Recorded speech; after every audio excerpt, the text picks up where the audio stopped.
Yeah, I'm gonna be honest here. I have no idea what the fuck is going on right now with the end of this episode, man. But we're gonna talk about episode 3 of Tomb Raider King. Check out my reaction over on Patreon, link in the description down below.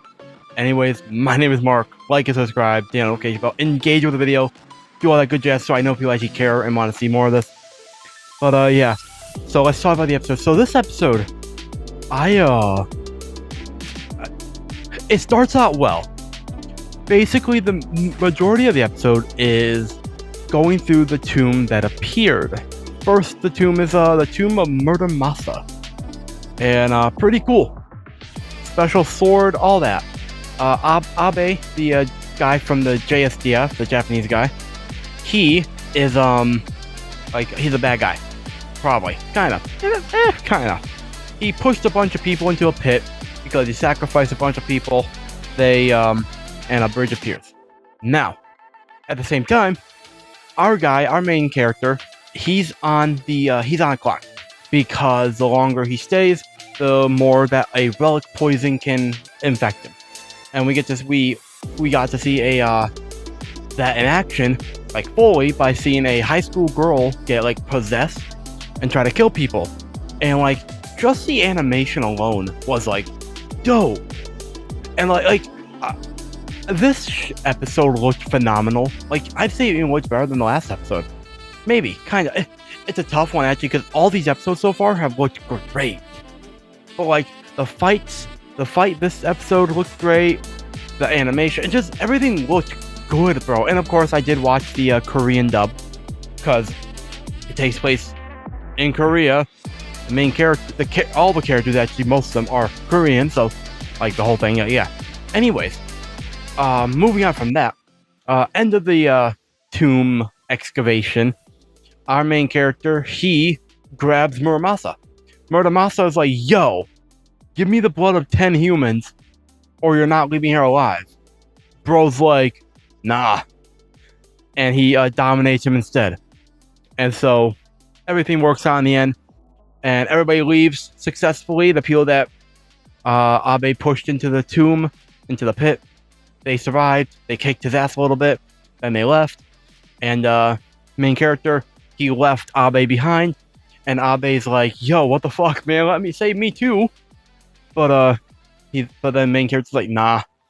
And then bro's like, hey, I work for a company called TKBM Corporation. TBKM? Is that TKBM or TBKM? And like, they're the big bad that our main character doesn't like. And that does not help his case at all, unfortunately. And so we get to see main character be like, yo, tomb, close. And it closes, and presumably Abe gets crushed.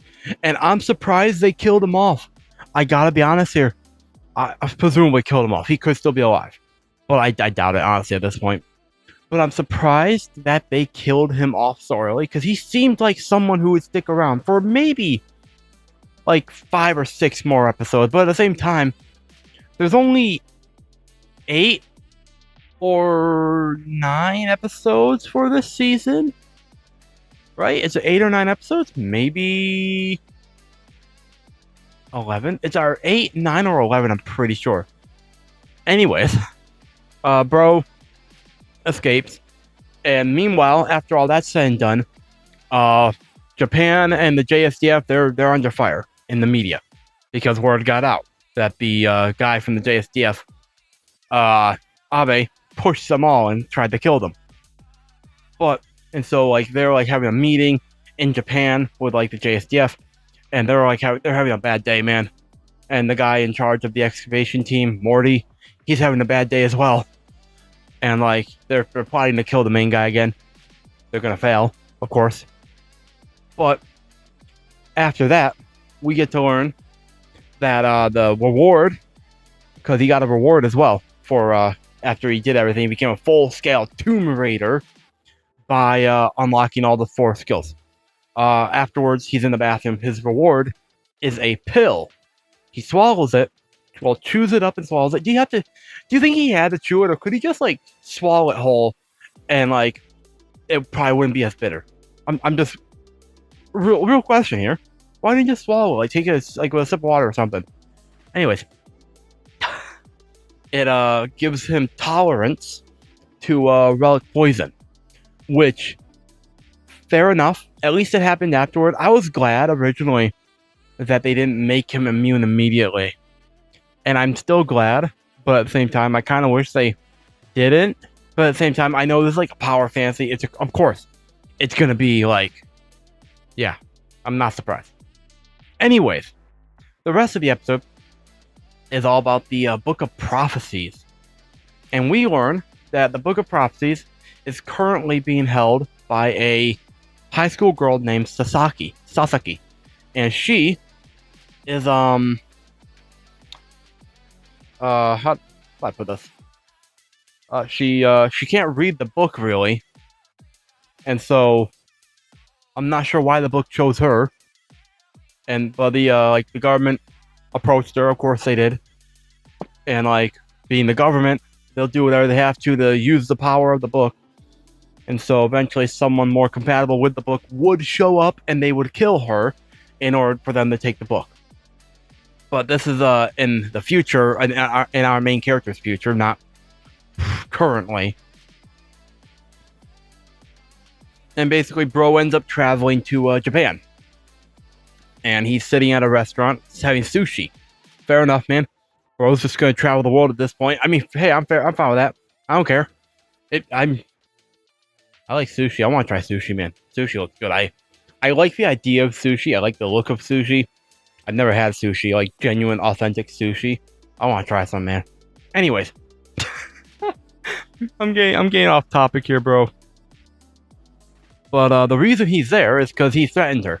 Because Sasaki, she's doing her daily ritual of trying to read the Book of Prophecy, and then all of a sudden the book is like, "Yo, Sasaki's gonna die." That's what it says. And turns out all you had to do was just write down, threaten her in a notepad. Sasaki is going to die. Sasaki will die. Sasaki will die. Sasaki will die. Sasaki will die. Sasaki will die. A bunch of times, and the book takes that as a threat. Fair enough, but like, damn, man, I'd hate to be like a hate commenter in this world, man, dealing with like and having the happening to hate the person that holds that book, bro. Especially if the government's gonna track me down, bro. Like, because the government ends up tracking him down, and I what happens next is I can only describe it as what the fuck, bro. So he expected them to show up. What he didn't quite expect was them to send her in themselves, because she's nervous. She doesn't want to go in there because the dude's gonna supposedly kill her. Fair enough, I don't blame her.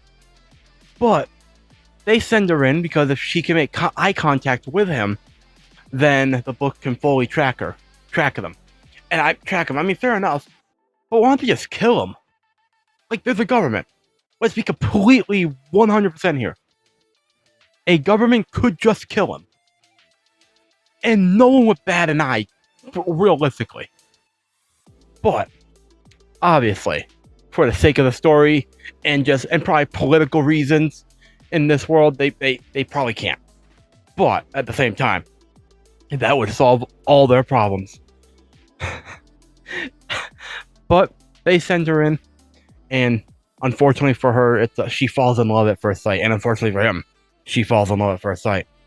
And like, yeah, you know what? How do I put this?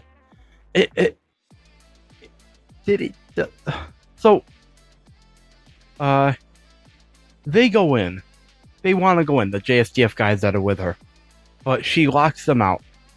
And instead, she confesses to him, says that they want to be friends, that she wants to be friends, go on a date, do all that good jazz. Bro presumably says yes, and they proceed to just leave, just walk out of there. And like, just to be clear, she's a high schooler, and main character is like in his 20s, right? I could have sworn he was in his 20s. Maybe he's still in high school. I genuinely don't know how old he is right now. But depending on how old he is, this is not a good look for the story, bro. But also, another question: this girl, is she the girl in the opening? I genuinely can't tell because eye colors are different, and I swear she looks the girl in the OP is taller, and not because of the heels. I genuinely think she's taller, but at the same time, both have blonde hair, both have like a choker or something on their around their neck. Like, I don't know. What I do know is I'm still hooked on this show, but like I am very wary to see how this goes because again, I don't think we know how old he is because she's a high schooler still, should be, right? Because he said that she's a high schooler. Maybe that was like a few years prior, but no, because like it's not. It hasn't been that long since RELICS started appearing, right? The timeline is incredibly off to me. I'm trying to figure that out. You know what? Doesn't matter right now. We'll see how everything goes. You can check out my reaction down below. I highly recommend you do, because I have thoughts over there too. But with that said, I'm gonna wrap it up here. Thank you all so much for watching this review. Let me know what your thoughts are in the comments down below. Make sure you hit the like button, subscribe, the notification bell, engage with the video, because the engagement tells me that people care. And yeah, with that said, until next time, my name is Mark. Never stop being yourself, stay safe out there, and I will see all you incredible people once again in the very next video.